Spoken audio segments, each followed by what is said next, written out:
So the book we're going to read today is called The Bear Who Went to the Ballet by Jean Richardson, illustrated by Susan Winter. And the questions I want you to have a think about while we're reading this book are: 1.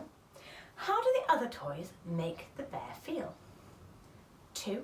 Why did Harriet get a ballerina bear? And 3. What was the bear's idea? Now, if you look carefully, you might be able to see my very own ballerina bear somewhere behind me. The Bear Who Went to the Ballet.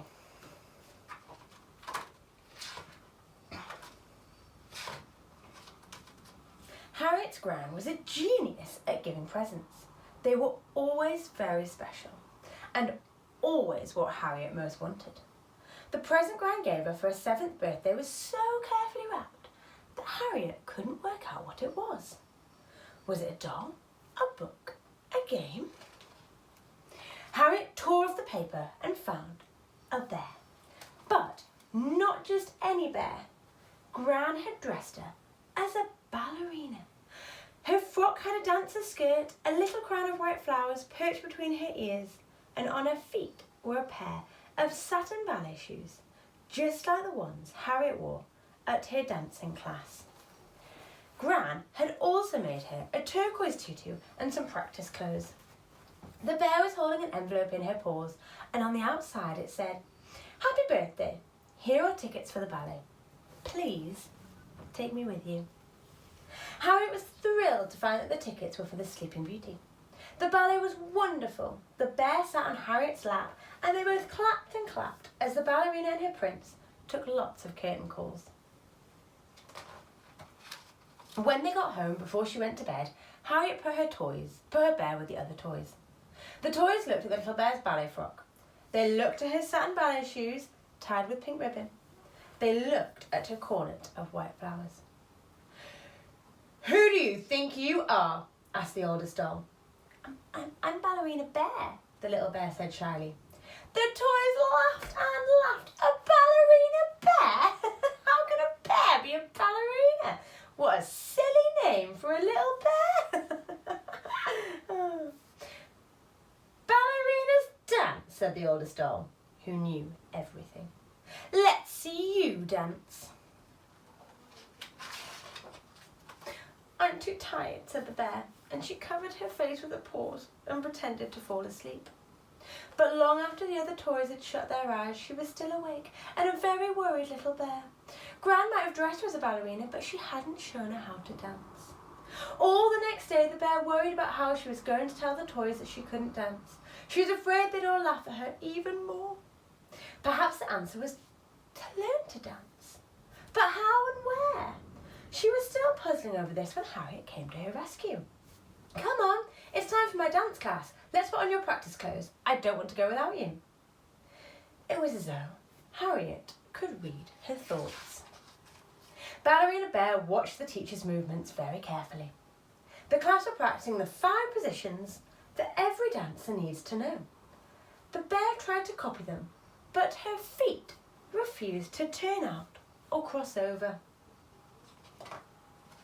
Then the class moved to the bar and practiced bending and stretching. The bear tried to stretch her arms too, but her paws were too short to make a beautiful circle above her head.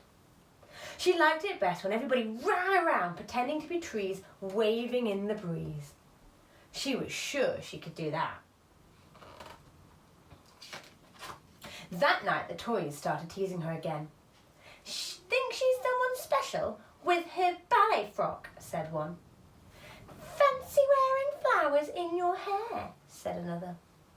"Let's see you stand on your toes," demanded the elephant rudely. The little bear felt so very sad. She did want to make friends. "We're having a party on Friday," said the oldest doll, "and we thought you could dance for us. I hope you won't be too tired then." Ballerina Bear didn't know what to say. The next day she tried a plie, but her knees wouldn't bend. She tried to balance on one leg, but she wobbled and she wobbled. She tried to stand on tiptoe and fell on her back. Finally, she sat on the floor and she cried. "Why am I dressed like a ballerina if I can't dance?" she sobbed. She didn't know the answer and she felt very sorry for herself. All she could think of doing was hiding so that nobody could find her. Harriet looked everywhere for her bear. Under the bed, in the toy cupboard, in the bathroom.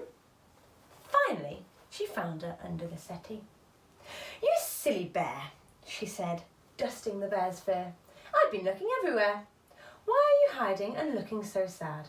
Gran sent us some tickets to the ballet on Saturday." "Harriet doesn't want me to dance," thought the bear, feeling more cheerful. "I'm her ballerina bear because I go to the ballet with her." And then she had an idea. The dolls had gone to great trouble for the party. They got out the best tea set and found some fizzy lemonade that they called champagne. There were also crisps and crumbs left over from Harriet's birthday cake. The bear felt far too nervous to eat anything. She was wearing her turquoise tutu, and the stiff little skirt made her look like a real ballerina. If her great idea didn't work, she thought she'd have to run away. Suddenly, the oldest doll clapped her hands, and everybody stopped talking. "Ladies and gentlemen," she said, "please take your seat. Ballerina Bear is going to do a dance for us." The toys sat around in a circle. The bear stepped into the middle and curtsied. "I'm not a dancer," she admitted bravely. "Gran dressed me as a ballerina because Harriet loves dancing and going to the ballet. She took me to see the Sleeping Beauty, and I'd like to tell you the story of the ballet." All the toys knew the fairy tale, but the bear made them see it as a ballet. When she told them about the baby's princess christening, she described the different dances of all the fairies who attended, including the wicked fairy who cast the evil spells on the princess. She told them about the ball to celebrate the princess's 16th birthday, at which she pricked her finger and fell asleep. And so did everybody else, down to the smallest page boy. She told them how the princess was woken up by the kiss of a handsome prince. Finally, she described the happy ending where the princess's favourite fairy tale characters danced at her wedding to the prince.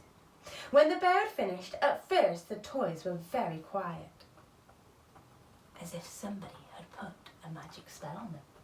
Then they stood up and they clapped and they cheered as though they were at a real performance. "Thank you," said the oldest doll, when at last the cheering had died down. "You gave a wonderful performance. You're a real ballerina bear." "But it's such a long name for a little bear, so why don't we call you Tutu, after your beautiful ballet skirt?" The bear nodded. She was too happy to speak. "And now let's dance," said the oldest doll. So they all chose partners and began to waltz. When the toys heard that Harriet and Tutu were going to the ballet again, they all crowded to the window to wave them off as they set off for the theatre. "We want to know everything that happens," they said, and Tutu promised she'd tell them. She was wearing her turquoise tutu and a sparkling tiara and felt very important. She was sure that she'd be the only ballerina bear at the ballet. The end. Now remember to think back over our questions and then some of your answers. Bye.